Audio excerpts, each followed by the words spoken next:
اچانک انسان کا دل کسی چیز پہ آ جاتا ہے، یہ انسانی فطرت ہے، تو اس پہ پکڑ نہیں ہے۔ صوفیہ کہتے ہیں کہ تمہارا دل اتنا صاف ہو کہ تمہارے دل میں یہ بات بھی نہ آئے، غنا تمہیں نصیب ہو جائے، لیکن اس کے باوجود ہم بشر ہیں، کمزور ہیں، تو کسی شخص کے پاس کوئی چیز دیکھی اور للچا گیا دل اس کی طرف، اور پھر اس کو حاصل کرنے کے لیے کوشش میں، تردد میں لگ گیا، دل میں خیال بھی آتے ہیں، وسوسے بھی آتے ہیں، اور ایسی ایسی خواہشات جنم لیتی ہیں کہ انسان خود اپنے پہ ہنستا ہے، لیکن ایسی خواہشات جس کی اتباع میں چل پڑا، جس کی خواہش میں چل پڑا، تو یہ ہلاک کر دینے والی چیز ہے۔ آرزو کا پیدا ہو جانا، حتیٰ کہ آرزو تو آرزو رہی، وسوسے کے پیدا ہو جانے پر بھی پکڑ نہیں ہے اگر اس کی اتباع نہ کی جائے۔ صحابہ نے حضور سے عرض کیا، حضور ہمیں ایسے وسوسے آتے ہیں کہ اگر ہم بیان کر دیں تو قتل کر دیے جائیں، اتنا غلیظ خیال بعض اوقات انسان کے دل کی تختی پہ آتا ہے، دماغ کی سکرین پہ ابھرتا ہے۔ تو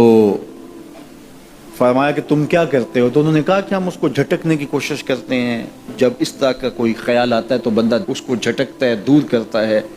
اور بندہ خوف زدہ ہوتا ہے اور اللہ کی پناہ میں آتا ہے، اور اس کی ایک حالت ہوتی ہے۔ تو اس حالت کا انہوں نے ذکر کیا کہ ہم تو پھر یہ کرتے ہیں، تو فرمایا کہ ذالک صریح الایمان،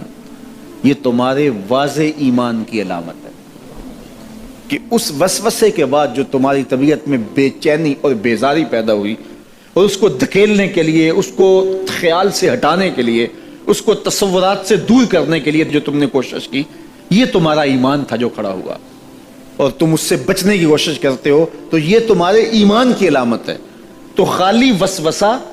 اگر کتنا ہی غلیظ کیوں نہ ہو، اگر اس وسوسے کو خیال کا حصہ بنا کے اس سوچ کو لذت کا سبب نہ بنا لیا جائے،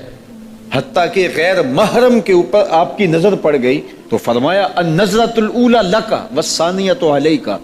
جو پہلی نظر تجھے حاصل ہوئی تو وہ تیرے لیے ہے، لیکن اگر تو نے نظر کا تتبع کیا اور پھر تیری نظر نے دوبارہ پیچھا کیا تو وہ تیرے اوپر وبال بن جائے گی۔ تو خواہش کا، وسوسے کا، اور کسی ایسی چیز کا دل اور دماغ کی سکرین پہ ابھرنا اور خیال پیدا ہو جانا، یہ کوئی بات نہیں ہے۔ انسانی زندگی کے اندر کتنے ہزار خیالات جو ہے وہ انسان کے دماغ میں جو ہے وہ پیدا ہوتے ہیں، اور پیدا ہو کر کے مٹتے ہیں، پھر نئے پیدا ہوتے ہیں۔ کبھی بھی انسان کا دماغ خالی نہیں رہتا، ہر وقت سوچتا ہے۔ آپ اگر یہ طے کر لیں کہ میں کچھ نہیں سوچنا، تو یہ سوچ رہے ہوں گے کہ میں کچھ نہیں سوچنا۔ یہ کبھی ہو نہیں سکتا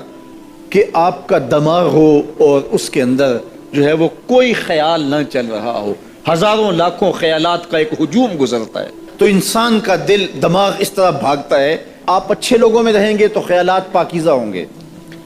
دیکھیے، آپ گندگی کے ڈھیر سے گزر رہے ہوں گے تو خیالات اسی طرح کے ہوں گے نا، اور اگر پھولوں کی روش سے گزر رہے ہوں گے، صحن چمن سے گزر رہیں گے تو خیال اس طرح کے ہوں گے نا۔ آپ جو ہے وہ کسی بازار سے گزر رہے ہوں گے تو خیال اس طرح کے ہوں گے، اور مدینے کی گلی سے گزر رہے ہوں گے تو پھر خیال اسی طرح کے ہوں گے نا۔ اس وقت آپ کے خیالوں کی دنیا کسی اور جہاں میں آباد ہے، اس لیے کہ آپ رسول اللہ کا فرمان سن رہے ہیں، لیکن اگر آپ کے سامنے کو گویا غزل گا رہا ہو تو پھر خیال کی وادیوں میں بھٹک کے کہیں آپ اور کھڑے ہوں گے۔ اب بات حضور کے فرامین کی ہو رہی ہے تو تصور پھر گنبد خضرا کے مکی کا ہی ہوگا نا، تصور تو پھر شہر حبیب کا ہی ہوگا۔ لیکن اگر آپ باتیں دوسری جانب کی کر رہے ہوں تو تصور پھر ادھر جاتا ہے، اور اسی لیے ہمارے علماء نے کہا کہ گانے کی طرز پہ نعت نہیں پڑھنی چاہیے،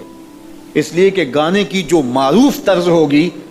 جب اس طرز پہ نعت پڑھی جائے گی تو سن آپ نعت رہے ہوں گے، طرز سے آپ کے دماغ اور آپ کے خیالات بھٹک کے کہیں اور چلے جائیں گے۔ اس لیے یہ گوارا ہی نہیں ہے کہ ذکر رسول اللہ کا اور خیال کہیں اور جا رہا ہو، خیال آوارہ ہو اور بھٹک رہا ہو۔ جب تذکرہ حضور کا ہو رہا ہو تو خیال بھی گنبد خضرا کے مکی کا ہی ہونا چاہیے۔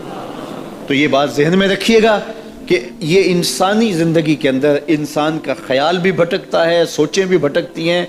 دل میں بھی کئی کچھ آتا ہے، لیکن پکڑ اور گرفت اس وقت ہوتی ہے جب انسان اس خیال پہ اپنے آپ کو اس راہ پہ ڈال دیتا ہے. لالچ کا پیدا ہونا بھی شریعت میں ماخوذ نہیں ہے. وہ تمہارے لیے جو ہے وہ وبال تب بنے گی جب تم اس کی اتباع کرنے لگ جاؤ گے, اس خواہش کے پیچھے لگ جاؤ گے.